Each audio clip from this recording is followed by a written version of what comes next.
आचार्य ने इन चतुर्देवों के चरण कमल में मेरा अनंत कोटि प्रणाम। इष्ट परिवार के सबके रातुल चरणों में मेरा अनंत कोटि प्रणाम।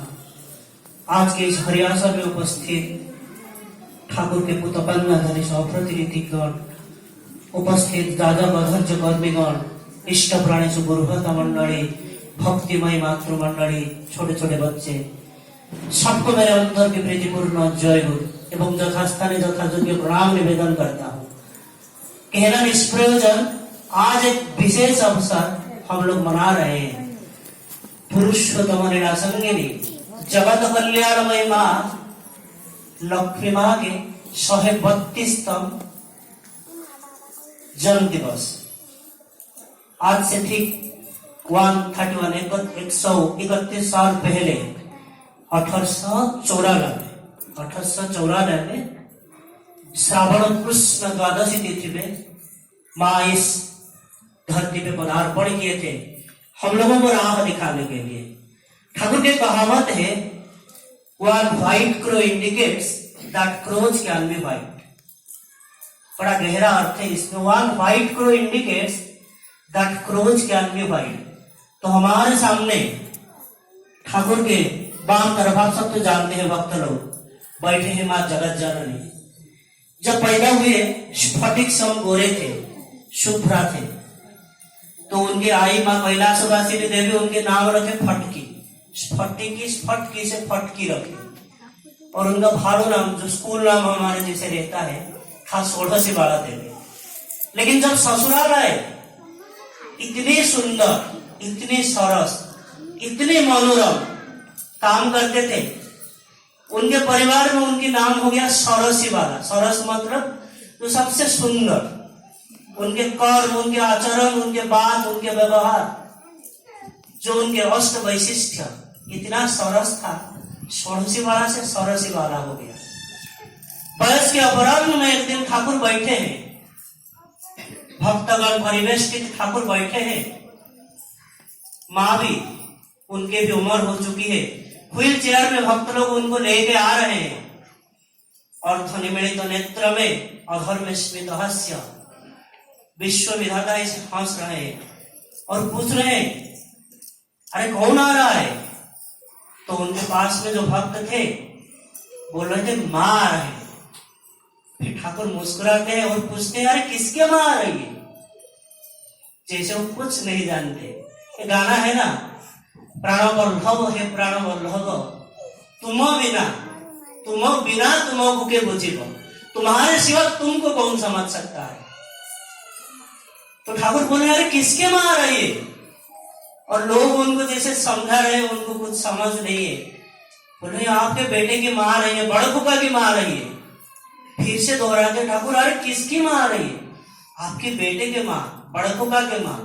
फिर ठाकुर बोलते, अरे नहीं रे, ये सिर्फ बड़ फूफा की माँ नहीं, ये तुम्हारी माँ, मेरी माँ, इस संसार की माँ, इस जगत की जननी, जगत जननी आ रही है। एक बार ठाकुर बोले कि तुम्हारे ठाकुर अगर नारी रूप में आते तो बड़वा जैसे ही ठीक वैसे ही होते, और वो ऐसे करके भी दिखाए।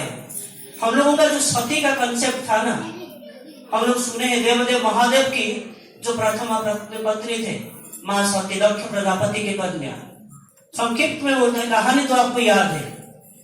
वो एक यज्ञ कर रहे थे, सारे दामाद को बुलाए, लेकिन शिवजी को नहीं बुलाए। शिव को पाना सहज है, लेकिन उनको समझना कठिन है, वो भी कैसे समझ पाते। माँ सती सहन नहीं कर पाए, अग्नि में झांस दे दिए थे। वही सती शब्द का व्युत्पत्ति तब से हुआ है। और ठाकुर भी मेडिकल पास करके आए हैं, हम सबको पता है, कीर्तन में मग्न हो गए, जीवोद्धार में रत हो गए हैं ठाकुर। और अपने जो घर संसार, हम लोग जैसे जिस चीजों में मग्न हैं, कैसे अपना उन्नति करें उसकी तरफ ख्याल नहीं। और उनके पिताजी एक बार बोल रहे हैं कि मरकट शालाग्राम नचा नचा के लिया प्राण। और ये बात उनके एक बहन भी, बड़वा के जो ठाकुर के घर के पास उनके बहन, मध्यमा बहन जो सुधांशु बाला देवी, उनसे ये बात माँ सुन ली। और उनके आंखों की जो आंसू रोक नहीं पा रहे, रो रहे। एक बार उनके पिता ऐसे आ रहे हैं, उनके जो बहन के घर आने के बाद यहाँ आ रहे हैं। हर बार जब आते थे माँ के प्रणाम करते थे, कितने आग्रह में। माँ लोगों को पता होगा घर से पापा जब आते हैं उनकी खुशी कितना है, लेकिन माँ आ नहीं रहे। सब ढूंढ लिए लेकिन माँ मिल नहीं रहे। पूछ रहे मेरी माँ कहाँ गई।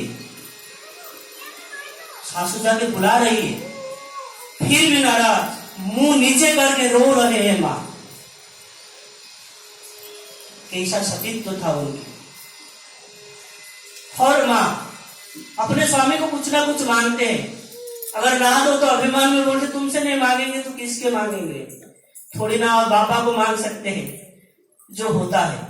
इवन माँ सीता भी, वो भी मांगे थे। जब वनवास में आए माँ कौशल्या उनको बोले थे कि माँ वनवास में जा रहे कुछ मत मांगना, लेकिन माँ मांगे थे।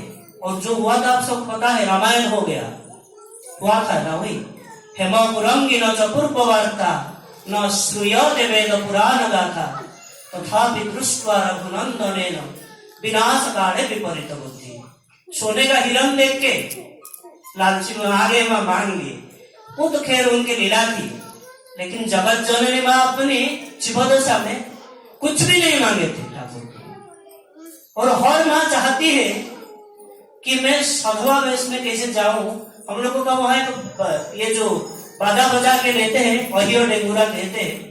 और माँ चाहते हैं, एक बार बात में ठाकुर बोल दिए कि तुम जब नहीं रहते मेरा कितना तकलीफ होता, और तुम जब नहीं रहोगे मेरा कितना तकलीफ होगा। सहन नहीं कर पाए माँ वैधव्य को। वही सुलक्षणी माँ मेरी वैधव्य को ग्रहण कर ली। बोली ठाकुर मेरे आंखों के सामने आपके जैसे कोई तकलीफ ना हो, खुशी खुशी आप इस धराधाम से विदाई। कितनी त्याग, कहे तो बात खत्म नहीं होगा। एक अंतिम बात कह के, हम लोग फिजिक्स में पढ़ते हैं इनर्शिया, हम लोगों का एक स्टेट रहता है जो स्थिर वस्तु स्थिर रहता है, गतिशील वस्तु गतिशील रहता है, unless and until an external force is applied. एक दिन बच्चे लोग माँ के लिए जो अभिप्रेत प्रसाद था किसी ने खा लिया। माँ के गुस्सा तो चरम, माँ अपने हाथों से व्यवस्था करती थी। बच्चा किसी ने खा लिया, कोई बड़ी बात नहीं, बच्चा तो खा ही लेता है, किस बच्चे में समझ होता है। लेकिन सब उस दिन माँ के गुस्सा को देखे। इतनी गुस्सा किसी ने नहीं देखा था, जैसा आंखों से अग्नि उत्कीर्ण हो रहा है। भाग रहे उस बच्चे के पीछे, एक जो रस्सी केन लेके भाग रहे, जैसे उसे जान से मार देंगे। कोई उपाय ना देखे, सब आके ठाकुर के शरण में आ गए। ठाकुर माँ के इस रूप उनके सामना करने वाला ये आश्रम में कोई नहीं, चाहे तो आप ही बचा सकते उस बच्चे को। माँ बैठे थे भक्त लोगों के साथ और बोलते बुलाओ तो बड़े माँ को। फिर इतने गुस्से में, मतलब गुस्से में जो हाल होता है आप लोग कल्पना कर लीजिए। आ रहे मुंह नीचे करके, लेकिन गुस्सा तो झलक रहा है। बड़ा उनकी ठाकुर उनकी तरफ देख नहीं रहे और धीरे से मुस्कुरा के बोल रहे, बड़ा बहू शादी करके विवाह बंधन में बंधित होके पहली बार जब इस घर आए थे और मुझे देख के जो मुस्कान दिए थे, वही मुस्कान क्या मुझे फिर से एक बार देखने नहीं मिलेगा। इसके बाद जैसे वो स्विच ऑफ कर देने से अंधेरा और स्विच चला दो तो चारों तरफ रोशनी से भर जाता है। माँ के मुंह से छलक गया वो मिठास, वो मुस्कान। ऐसे थी माँ। समय की पाबंदी लेने को तो बहुत कुछ है। वही मार्ग पे चल के वही बात फिर से दोहराऊंगा। One fight to indicates that crows can be white। आप उनकी राह पे चलेंगे, आप भी वैसे बन जाएंगे। जय हिंद।